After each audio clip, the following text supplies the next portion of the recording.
देखिए, मैं कर्नाटक में 21 दिन था राहुल जी के साथ, जो यात्रा थी हमारी।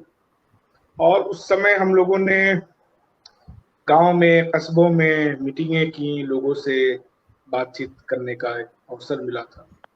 एक चीज आम तौर पे सारे लोगों ने महसूस की कि वहाँ जो लोग हैं इस बात से बहुत दुखी हैं कि उन्होंने बीजेपी को मैंडेट नहीं दिया था।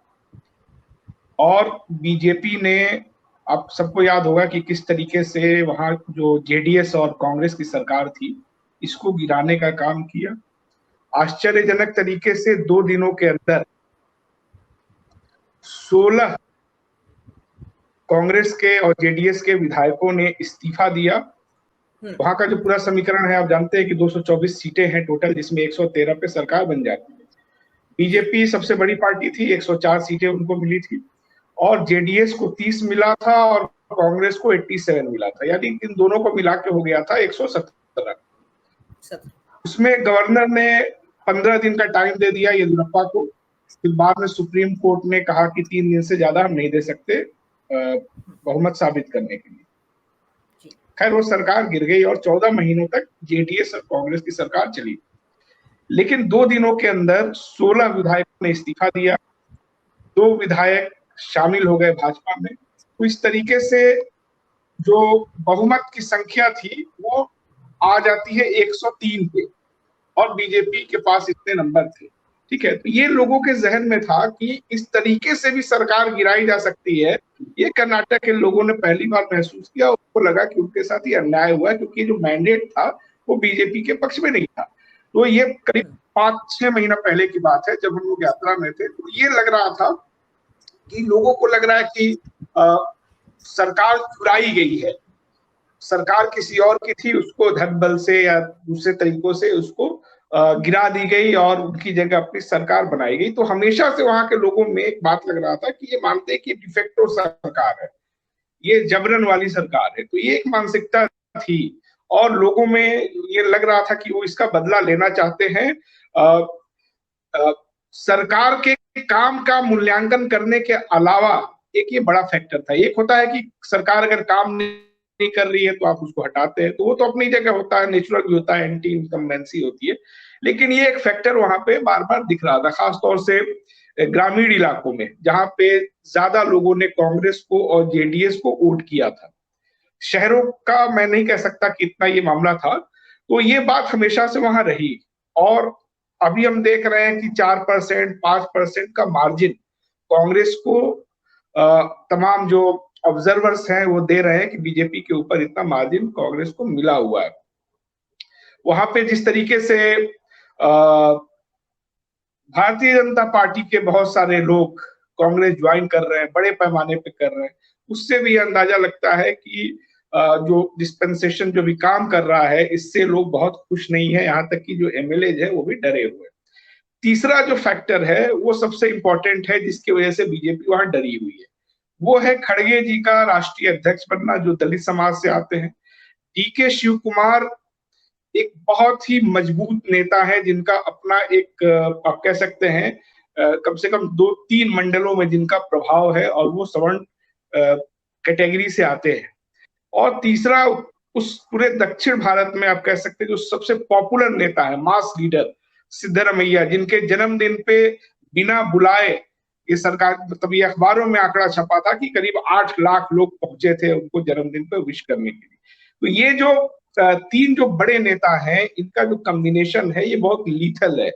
और इसीलिए बीजेपी वहां सारे दाव आजमाना चाहती है, सब कुछ कर लेना चाहती है। उसी के तहत पोलराइजेशन के लिए जो मुसलमानों को वहां आरक्षण मिल रहा था, उसको ये खत्म करके बांटने की कोशिश हुई है वोकालीगा और लिंगायतों में। इसमें से एक कम्युनिटी जो है वो जेडीएस के साथ रही है। तो जेडीएस को भी लग रहा है कि ये सीधे उनके ऊपर हमला है।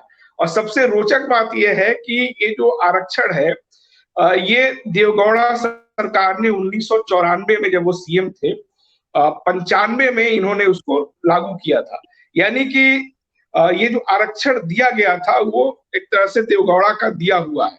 अब जो छीना जा रहा है, तो उससे जो नाराजगी है, जो अब तक जो ट्रेडिशनली जो सपोर्ट करता था जेडीएस को, और जो मानता भी था कि इन्होंने हमारे लिए बहुत एक तरह से ये अधिकार दिया हुआ है, उस कम्युनिटी में बहुत नाराजगी है। ठीक है, तो ये बेसिकली जो सोशल फैब्रिक है उसको भी बिगाड़ने की कोशिश की गई है। और आप याद रखिए कि इससे पहले जो चुनाव हुआ था 2018 में, या इससे पहले जब येदियुरप्पा थे 2 बार, उस समय ये कभी इशू नहीं था। तो इस बार उसको इशू इसलिए बनाया गया है कि जो 3 बड़े नेता है कांग्रेस में, इनके वजह से बीजेपी को काफी नुकसान उठाना पड़ रहा, तो एक तरह से डिस्परेशन दिख रहा है उनमें। भाजपा की वो नीति जो है हिंदुत्व की, उग्र हिंदुत्व की नीति या कॉम्युनल नीति, उसके अगेंस्ट में क्या आपको एक जवाब की तरह से लग रहा है जो है कांग्रेस के पक्ष में अगर है तो? देखिए, अभी बीजेपी में इन फाइटिंग बहुत तेजी से और बढ़ने जा रही है। ठीक है, जैसा कि आपने भी कहा कि येदियुरप्पा को इन्होंने भ्रष्टाचार के मामले में ही हटाया था, फिर उनको लेकर के भी आए। और आपको ये भी याद होगा कि शिमोगा में, जहां से येदियुरप्पा आते हैं, उनके कुछ करीबी लोगों ने कांग्रेस भी ज्वाइन की थी। ये 2-3 महीना पहले 5 लोगों ने ज्वाइन किया जी, काफी ये चर्चा में था। तो एक तरह से येदियुरप्पा वहां भ्रष्टाचार के और भारतीय जनता पार्टी के ऊपर एक, और उससे भी रोचक बात है कि भाजपा में येदियुरप्पा के जो विरोधी लोग हैं उनके अगेंस्ट में वो खड़े हो रहे हैं, वो 5 जो कांग्रेस में ज्वाइन किए मतलब भाजपा छोड़ करके। तो वहां येदियुरप्पा बीजेपी के लिए गले में फंसी हुई हड्डी है, एक तरह से जरूरत भी है बचाना, क्योंकि जो भी भ्रष्टाचार का मतलब वहां पे केंद्र था, उसके सेंटर में येदियुरप्पा रहे हैं। उनको हाथ से निकलने भी नहीं दिया जा सकता, क्योंकि चीजें अगर बदल गई तो फिर बहुत मुश्किल हो जाएगा। ठीक है, तो ये भाजपा की अपनी कंट्राडिक्शंस और तेजी से बढ़ने जा रहे हैं। सीएम को लगता है कि बीजेपी में कुछ भी हो सकता है, जैसा महाराष्ट्र में हुआ, बीजेपी में डिमोशन भी हो जाता है, सीएम को बेचारा डिप्टी सीएम ही बनना पड़ता है, मंत्री बनना पड़ जाता है। तो ये अभी इन फाइटिंग आपको दिखेगी, और इसीलिए आप देखेंगे कि सबसे पहले कांग्रेस पार्टी ने अपने प्रत्याशियों की सूची जारी की, और भारतीय जनता पार्टी अभी पावर में है, अभी तक उसने कोई सूची नहीं लाई है। तो ये इसलिए जारी नहीं हो पाई है कि अमित शाह को समझ में नहीं आ रहा है कि किसको मैनेज करे, क्योंकि येदियुरप्पा के पास अपने लोग हैं, मुंबई इनके पास अपना एक सेटअप है।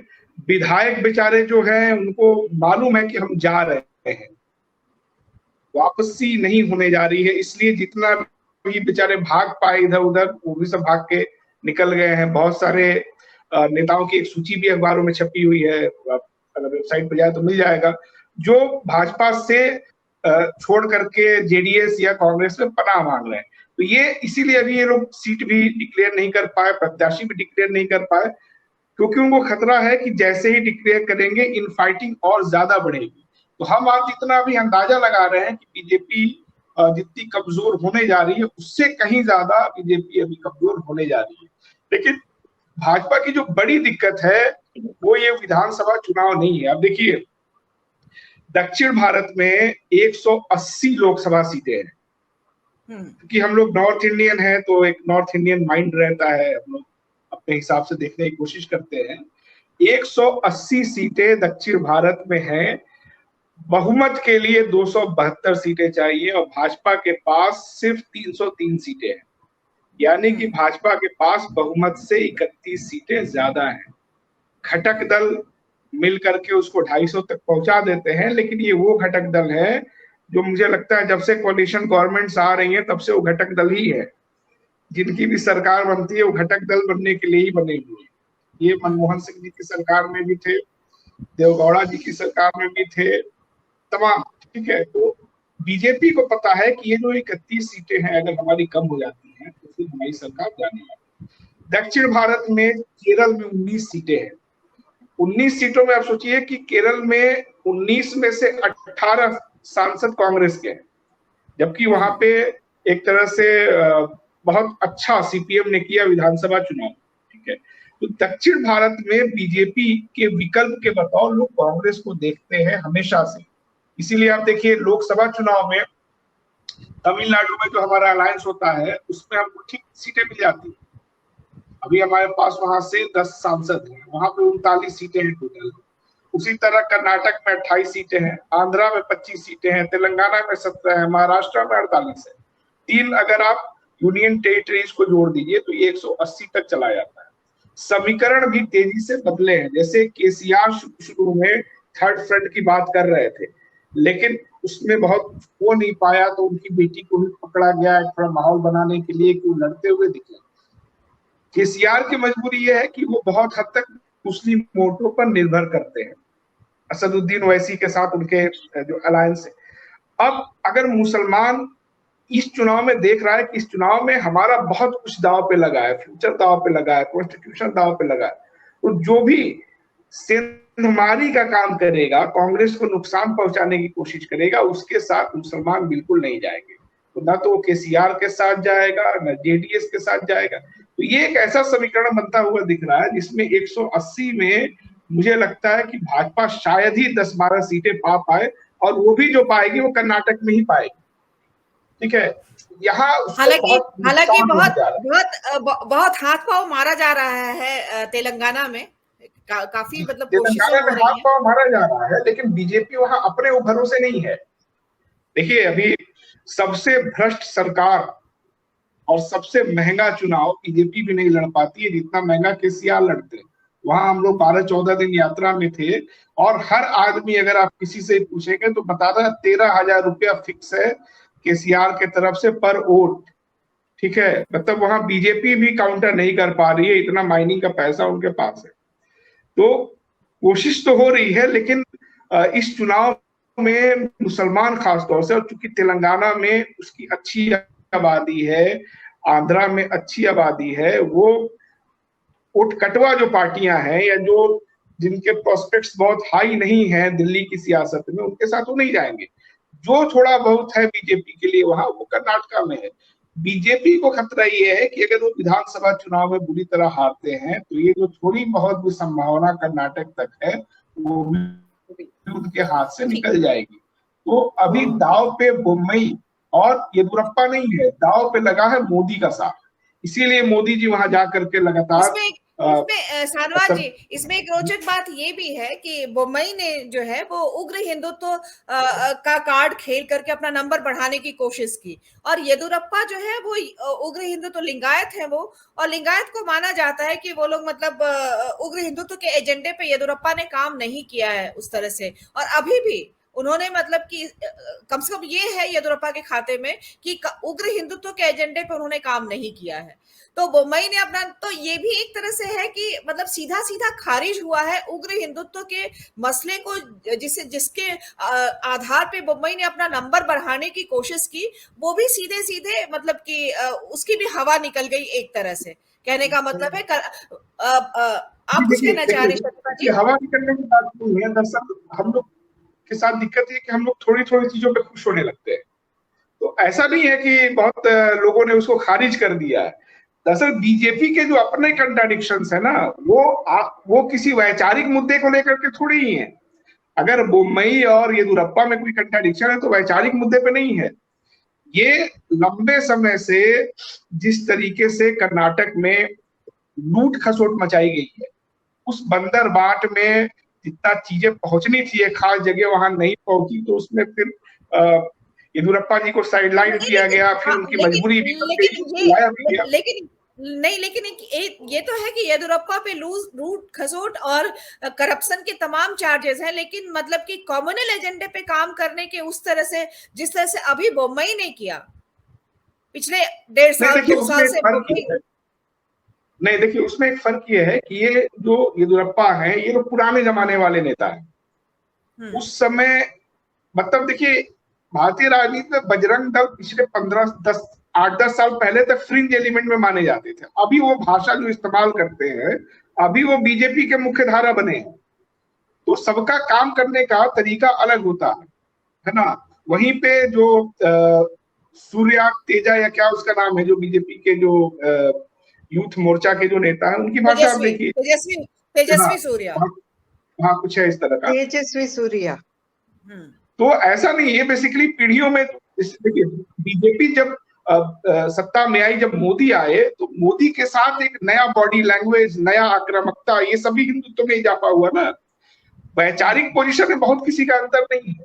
इसलिए मैं कह रहा हूं कि ये बहुत खुश होने वाली बात नहीं है। बीजेपी अपने कंट्राडिक्शंस में फंसती जा रही है। हाँ, और उसका ये टोन आपको हाँ हाँ, लेकिन इससे एक मतलब राज्य की जो राजनीति है उसको मतलब अगर मतलब येदियुरप्पा की राजनीति को स्वीकार्यता है तो मतलब सीधे सीधे बीजेपी की तरफ से अगर स्वीकार्यता है और बोम्मई को खारिज कर रहे हैं तो इसका भी नहीं, मतलब नहीं देखिए, बीजेपी को कभी भी बाइनरी में आप नहीं देख सकते कि कौन खारिज हो रहा है और कौन दाखिल हो रहा है, ऐसा वहां नहीं होता है। बीजेपी दरअसल समाज के कंट्राडिक्शंस को मैनेज करने की कोशिश कर रही है। आप देखिए, एक तरफ वो पसमानदा भी कर रहे हैं, एक वोट पसमानदा का कोई भी वोट बीजेपी का नहीं जाने वाला कहीं, लेकिन वो कर रहे हैं, मीडिया में स्पेस पा रहे हैं, हम आप भी बात कर रहे हैं इस पर। वो स्पेस क्रिएट करने में माहिर लोग हैं, समझदार लोग, उनको पता है कि कहाँ वोट नहीं मिलने जा रहा, लेकिन वो करेंगे। अभी 14 तारीख को जगह जगह वो लोग दलितों के साथ बैठ करके उनका जो सवर्ण नेता है खिचड़ी खाने का कार्यक्रम भी करेगा, उसको मालूम वोट नहीं मिलेगा। हाँ, ये रणनीति है कि अम्बेडकर जयंती और फूले दोनों के साथ अपने भाजपा अपने उसको स्थापना दिवस और इन सबको जोड़ने जा रही है। वो सब लोग करते हैं। अब देखिए, अभी बीजेपी ने एक और आपको खबर ये दिखा होगा, उसमें तय हुआ है कि जो मजार पे जाने वाले जो मुसलमान लोग हैं, सुन्नी में जो बरेलवी तबका है, उसके लिए अलग प्रोग्राम बनाए हैं। उसमें खबर छपा है कि मजारों के बाहर भाजपाई कव्वाली गाएंगे। ठीक है, ये खबर छपी है। गाए ना गाए, लेकिन खबर छप रहा है ना, कौन सुनने जा रहा है, कौन वोट देने जा रहा है।